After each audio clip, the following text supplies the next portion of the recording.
Welcome to another episode of Casual Citizen, an ongoing series about the upcoming first-person MMO Star Citizen by Cloud Imperium Games. I'm your host, Aliciana from the Mystic Worlds Gaming blog. It's been a while since Casual Citizen covered playing the game, talked about what's going on inside the game itself and not its assets. The release of patch 2.4 to the live server brings new gameplay mechanics to talk about. So let's do it. Please sit back, relax, and enjoy. Begin transmission. Setting up shop. Anyone who has followed my gaming blog over the years knows that I enjoy meaningful player housing. Housing where having that personal space brings gameplay mechanics that impact the persistent elements of the game. Things like being able to craft or sell items out of my house. The closest equivalent to player housing we have thus far in Star Citizen are our ship hangars. Here we can see our ships, configure them, display hangar decorations and furniture we own. It's your personal instance in space. For testing purposes, we can enter into our hangar via the game's menu, and only one exists at any given time. When the game releases, these hangars will be located on a specific planet in a particular system that you will have to travel to. It will be your ship's garage and a place to store local inventory, similar to how stations behave in EVE Online. The fact that the game was placing my inventory automatically in the hangar made it feel like a generic waiting room, like walking into a stranger's office or home. Patch 2.4's new item port system changes that. We don't have 100% control over where things go. Certain size items can only go in slots of a similar size, but nothing is placed in my hangar that I don't explicitly place there myself. It feels more like it's mine now. Hence, the very first thing I did when 2.4 was pushed to the live server was decorate my hangar. I started with the aerial view because I like the art style. It has a homier feel to it for me. I like the observatory office's layout, but after spending more time decorating, I realized that it was too dark for my tastes and I had to return to the Revel in York. And while I don't enjoy its modern, somewhat austere corporate style, I prefer brightly lit rooms, and so far, Revel in York is the only hangar with bright lighting. I got a real kick out of placing my ships by hand, walking around placing my furniture and decorations where I wanted them. I can't wait for more hangar variety, such as reflecting the aesthetics of a planet where the hangar is actually located. But I had a lot of fun using what's available to us for now. Configuring my combat ships. I had a strong dislike for the holotable. Coming from the easy-to-use ship-fitting tool in EVE Online, it seemed blasphemous to deal with that thing. I'm sorry. I know that was someone's baby and they like it, but no. Just no. Without persistence retaining my efforts made using the holotable, I couldn't be bothered. The new item port system removes that barrier, so I went whole hog trying new weapon loadouts on my primary combat ships. For combat, my go-to ship is the Saber, a single-seater fighter from Aegis Dynamics. There's no interior other than the cockpit. I don't have to worry about stowaways boarding her in the persistent universe, and she's so sexy. Such a sleek, sexy-looking ship. Her original weapon configuration was 2 CF-117 Badgers, which are size 2 laser weapons, with 2 CF-227 Panthers, which are size 3 laser weapons. I opted to change over to using 4 size 3 Panthers for more damage and a single targeting pip. Before settling on the 4 Panthers, I had tried replacing the 2 Badgers with 2 Tarantula GT-870 Mk3s, which are size 3 ballistic weapons, but I didn't like the slower rate of fire on a fast ship like the Saber.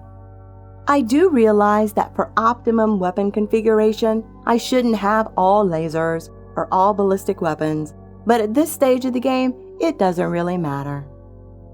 Instead of letting the tarantulas go to waste, I put them on the slower moving, designed to hit heavier freelancer. Like the saber, I outfitted my hornet ghost with panthers. Interacting directly with the ship to test different weapon configurations was much more intuitive. It's also a great way of learning what components make up your ship, the names and sizes of your ship's components for when reconfiguring more of the ship's systems are brought online.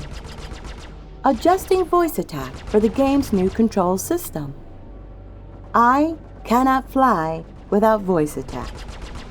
I fly using a HOTAS, and there simply aren't enough buttons to achieve even the basics.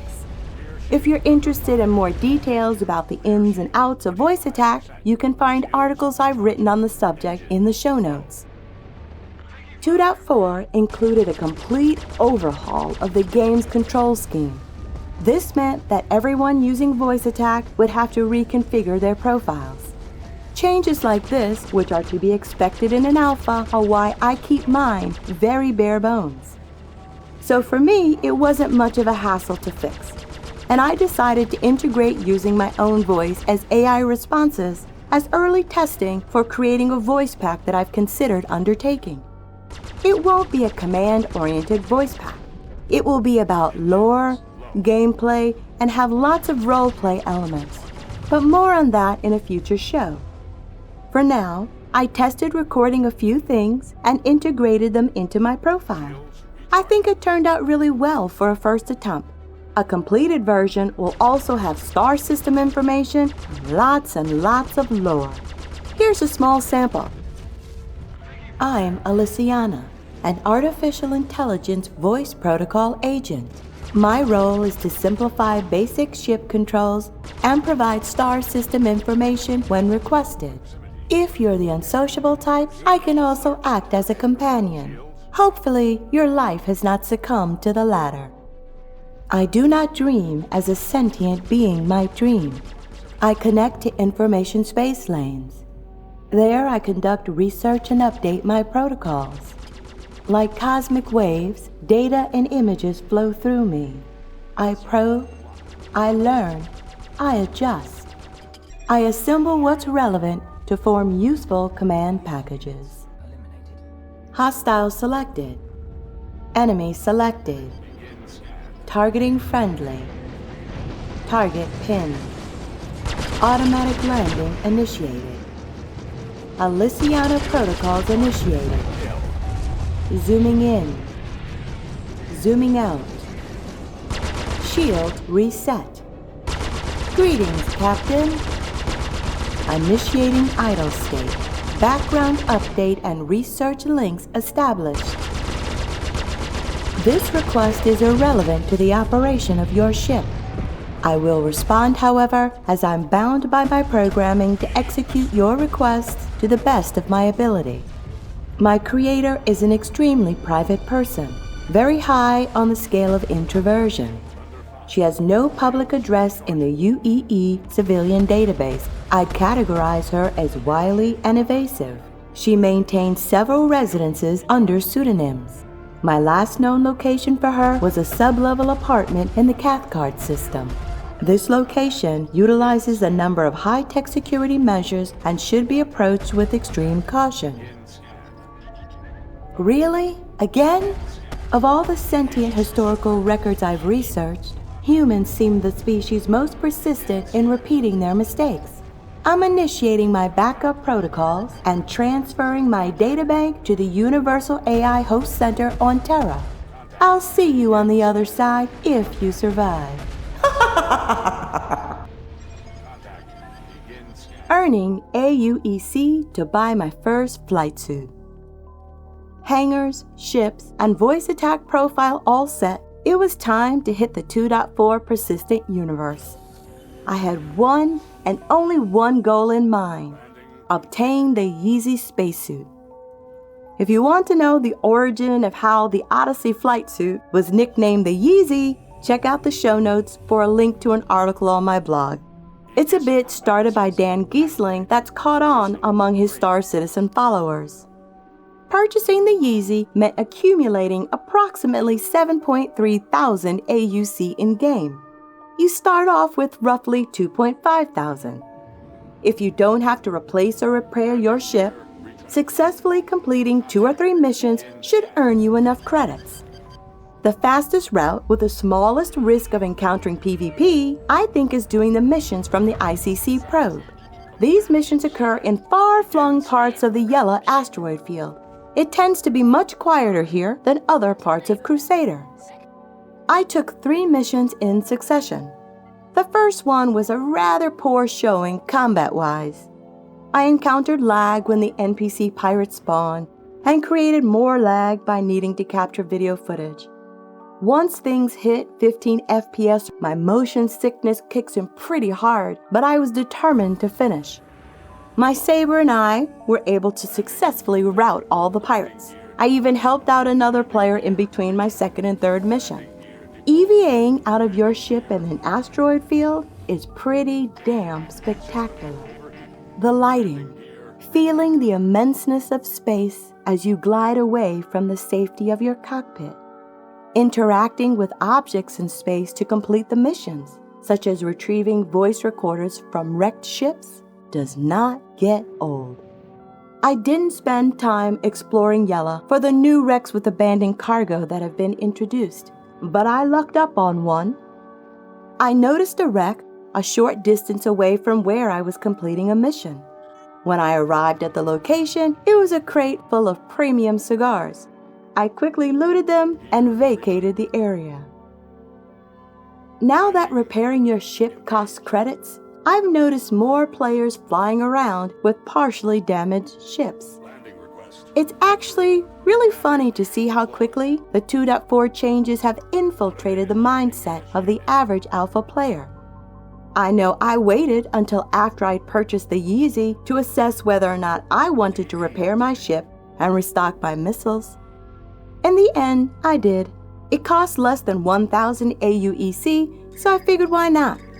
I'm not interested in FPS weapons. I'm unlikely to bother buying civilian clothes until the female avatar is in, so I might as well keep my ship in tip-top shape.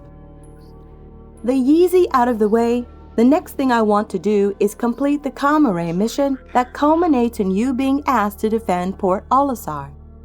And I want to try out the pirate mechanic just once, and then use the hacking system at Korea to erase my criminal record. That's going to be an adventure and a half. I'm extremely pleased with the features introduced in 2.4. I'd like to spend more time in the persistent universe. Now it's just a matter of eking out more free time. I'm excited about what's to come in the immediate future, as it's only up, up, up from here. Show notes. The show notes will contain links to articles I've written about using voice attack, a more detailed retelling of getting the Yeezy suit that was written for my blog, and a sample of the voice pack that I'm working on for Star Citizen. If you've enjoyed this episode, please consider subscribing to my channel and giving the episode a thumbs up. All of the kind words and support are much appreciated. Be sure to also check me out on www.redacted.tv, where I'll be bringing you newsworthy articles on Star Citizen. As ever, be kind and fly safe. This is Alyciana signing off until next time. End transmission.